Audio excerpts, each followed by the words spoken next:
नमस्कार. महाराष्ट्राचे सार्वजनिक आरोग्य मंत्री आणि कोल्हापूर जिल्ह्याचे पालकमंत्री माननीय श्री आबिटकरजी यांचे संकल्पनेतून माझं गाव आरोग्य संपन्न गाव हे एक महत्त्वाकांक्षी अभियान पूर्ण राज्यात चालू आहे. त्यामध्ये अभियानाची संकल्पना अशी आहे की जे गाव एक युनिट म्हणून आम्ही बघितले तर त्या गावामध्ये आरोग्य चांगला सगळ्यांसाठी कसा होईल आणि लोकसहभाग घेऊन चळवळ म्हणून आरोग्यासाठी आम्हाला कसा काम करता येईल या दृष्टीने विचार करायचे. तर त्यासाठी बेसलाईन डेटा आता सर्व ग्रामपंचायती यामध्ये सहभागी झाली आहे. कोल्हापूरची सगळ्यांनी त्यांचा डेटा नोंदवला आहे. जर आम्हाला या अभियानामध्ये चांगला करायचे तर त्यासाठी कोणकोणती गोष्टीवर काम करायचे आहे. आता 18 फरवरीला या जे अभियान आहे याची घोषणा झाली. 1 एप्रिलपासून आम्ही यावर काम करायला सुरू केले आहे. त्यामध्ये आम्हाला माता मृत्यूदर, बाल मृत्यूदर 0वर आणायची आहे. संसर्गजन्य रोग ते कमी करायचे आहे. इवन असंसर्गजन्य रोग ते पण कमी करायचे. म्हणजे कम्युनिकेबल डिझीजेस कमी करायचे. तसेच नॉन कम्युनिकेबल डिझीजेस ज्यामध्ये तुमचे हार्ट डिझीज असतात किंवा ॲस्थमा रिलेटेड इश्यूज असतात, असे कितीही लाईफस्टाईल रिलेटेड इश्यूज असतात, ते सगळे आम्हाला कमी करायचे. आणि भागीदारी घेऊन लोकांमध्ये आरोग्याविषयी चर्चा झाली पाहिजे. आपला लाईफस्टाईल जीवनशैली कसा सुधारता अजून चांगला आरोग्यापर्यंत आम्ही जाऊ शकतो याबाबत लोकांमध्ये अवेअरनेस झाली पाहिजे आणि प्रत्येक गावांनी त्यासाठी प्रयत्न करून पुढे गेला पाहिजे. आता ह्यामध्ये फोकस एरियाज मी तुम्हाला सांगते. जर TBवर काम केला, कुष्ठरोगवर काम केला, पाण्यापासून दूषित पाण्यापासून जे रोग असतात त्यांच्यावर आम्ही काम केले. तसेच कीटकजन्य आजार जसे डेंग्यू, मलेरिया, चिकनगुनिया सारख्या आजारांवर आम्ही काम केले तर त्यामध्ये चांगली प्रोग्रेस आम्हाला मिळेल.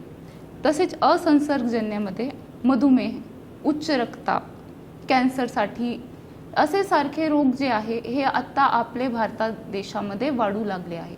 त्यांच्या प्रमाण त्याचं रिझन आहे आपली जीवनशैली. तर त्यामध्ये आरोग्याबाबत अवेअरनेस होऊन जीवनशैलीवर जर लोकांनी काम केला तर त्यामध्ये आम्हाला चांगले रिझल्ट्स भेटू शकतात.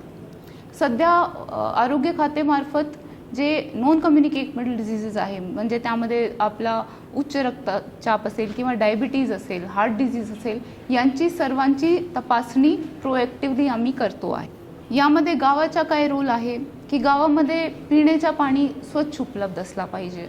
जे तुमचे टॉयलेट्स आहेत त्याचे जे सॅनिटेशनची व्यवस्था आहे ते व्यवस्थित असली पाहिजे की दूषित पाणी स्वच्छ पाणीमध्ये मिसळला नाही पाहिजे. जर तसा नाही झाला तर वॉटरबोर्न डिझीज जे आपले आहे त्यामध्ये आपल्याला डायरिया सारखे इश्यूज असतात, कॉलरा सारखे इश्यूज आम्हाला दिसतात, तसे होणार नाही याबाबत काळजी घेणे आवश्यक आहे.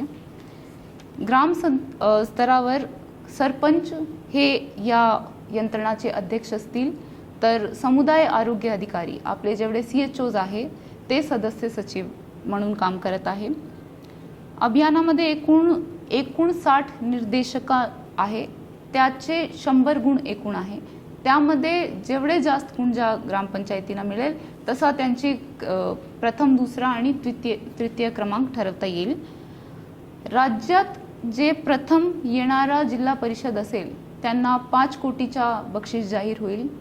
तसेच राज्य स्तरावर जे ग्रामपंचायत प्रथम क्रमांकावर येईल त्यांना 5 कोटीचा चांगला बक्षीस शासनामार्फत मिळणार आहे.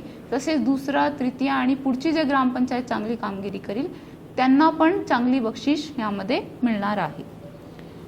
एकूण 80 कोटीपेक्षा जास्त निधीची तरतूद या अभियानासाठी शासनामार्फत करण्यात आली आहे. तर ह्यामध्ये कोल्हापूर जिल्ह्याचं काम चांगला होईल यासाठी लोकसहभागातून आणि लोक चळवळीतून कसा प्रत्येक जनमानसपर्यंत आरोग्य हे एक महत्त्वाचा विषय आहे त्याबाबत जनजागृती कशी करायची, आपल्या गावामध्ये जर काही सिस्टमिक इम्प्रूव्हमेंटची गरज असेल तर आम्हाला कोणकोणती गोष्टीवर काम करायचे, असा अभियान स्वरूपात जर आम्ही या मोहीमला पुढे घेऊन गेलो तर नक्कीच यामध्ये आम्हाला चांगला रिझल्ट मिळेल.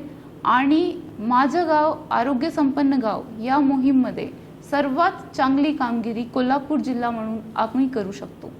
तर मला खात्री आहे की सर्व जनसामान्य आपले आपले जेवढी कर्मचारी शासकीय यंत्रणा आहे, आरोग्य केंद्र, सब सेंटर्समध्ये जे यंत्रणा आहे, आपले गावातले सरपंच आहे, आमचे CHOs आहे, आमची सर्व काम करणारी आशा सेविका आहेत, सर्वांमार्फत चांगला मेसेज लोकांपर्यंत जाईल आणि अजून चांगला आम्ही काम करून या अभियान राज्यात सक्सेसफुल होईल आणि जास्त बक्षीस आमच्याकडची ग्रामपंचायतींना मिळेल, जेणेकरून कोल्हापूरची ग्रामपंचायत कसा काम करत आहे चांगला ते एक आदर्श राज्याचे पुढे तसेच देशाचे पुढे आम्ही ठेवू शकतो. त्या पद्धतीने आम्ही काम करू अशी मला खात्री आहे की सगळे लोकांचा जनसहभाग आम्हाला यामध्ये मिळणार आहे. धन्यवाद.